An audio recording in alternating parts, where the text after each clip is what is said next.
So you've probably heard that phrase, the dark night of the soul, right? We usually throw it around to mean, hitting rock bottom, a total crisis. But what if I told you that crisis isn't just chaos? What if it's actually a roadmap? That's what we're going to dig into, how this really powerful idea is actually a structured three-part journey of transformation. And this, right here, is the central puzzle we've got to figure out. Think about it.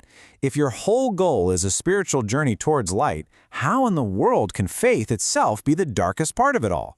I mean, it sounds completely backwards, doesn't it? But trust me, there's a deep, profound logic here, and we're going to uncover it together. Okay, so first things first, let's just toss out the idea that this is one big crushing event. It's not. The source material is super clear on this. It breaks the whole thing down into 3 distinct stages. Kind of like how night itself unfolds, from dusk all the way to dawn. So here they are, the twilight, then the midnight, and finally the pre-dawn. Each one is its own unique kind of darkness, a totally distinct phase in this whole transformation. So let's start at the beginning, at twilight. All right, every journey has to start somewhere, right? And for this one, that first step into the darkness, it begins at twilight. This is the most external stage, and it's probably the one that feels the most familiar to all of us. So this first phase is called the night of the senses. Just picture it. It's dusk. All that bright, distracting light from the day, which is really our attachment to everything we see and hear and touch, it all starts to fade away. This whole part is about letting go of all that external noise, that sensory static that just clutters up our lives. It's an outside kind of darkness. But look, if twilight was just the beginning, what's coming next is, well, it's the absolute core of this entire journey. We are now heading straight into the deepest, most profound darkness of all, the midnight. And you gotta hear this quote from the source, it's just, wow. It's so direct. It doesn't say faith is found in the midnight. No, it says faith is the midnight. And that right there, that's the heart of the paradox we mentioned earlier. So the big question is, why? Why is it so incredibly dark? And the original text itself, it leaves zero room for doubt.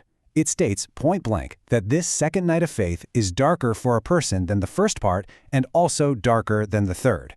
It actually lays out this whole methodical case for why that is, which is exactly what we're about to get into. Okay, so here's the key difference. That first night, that was all about our external senses, right? But this second night, this midnight of faith, man, it goes so much deeper. It targets what the text calls the rational part of the soul. In other words, our mind, our intellect. This is an internal darkness. Can you even imagine being deprived of your own logic, your own ability to reason things out? That's exactly why this feels so much darker, so much more disorienting. But after that total, complete darkness of midnight, the very first hints of a new day start to appear. And that brings us to the final stage of our journey, the pre-dawn. And this is the moment where the soul starts getting closer to what the text calls divine illumination. Now, the darkness isn't totally gone, not yet, but its whole character is changed. It's not that oppressive, suffocating blackness of midnight anymore. Instead, it's more like that hopeful, receding shadow you see just before the sun comes up. You know that feeling? The worst is officially over. Okay, so we've walked through all 3 parts now. Let's circle back to that big central question we started with. Why is faith the deepest, darkest midnight of this whole entire journey? This table really lays it all out perfectly.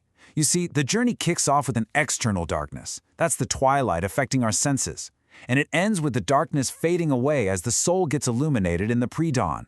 But smack dab in the middle, you've got midnight. And it's the darkest for one simple reason. It's internal. It goes after the rational mind itself. The whole journey is basically a movement from the outside to the inside before you can emerge into a totally new kind of light. So let's boil this all down. What are the big takeaways here? First, the dark night isn't just some random chaos. It's a structured 3-part journey. You start by letting go of the external world, but then you move to a much, much deeper internal challenge. And here's the absolute core of it. Faith is the darkest part because it literally asks you to abandon the one tool you trust the most, your own rational mind. It's a call to let go of your own light to make room for something else, something greater. And the ultimate point here is that it's in that absolute internal darkness, that's where the most profound transformation is supposed to happen. Which, it leaves us with a pretty fascinating question to chew on. If the absolute peak of this journey requires us to move beyond the light of our own reason, the very thing we value so highly, what does that really say about the limits of our own understanding? What kind of knowing, what kind of truth could possibly lie on the other side of that kind of darkness?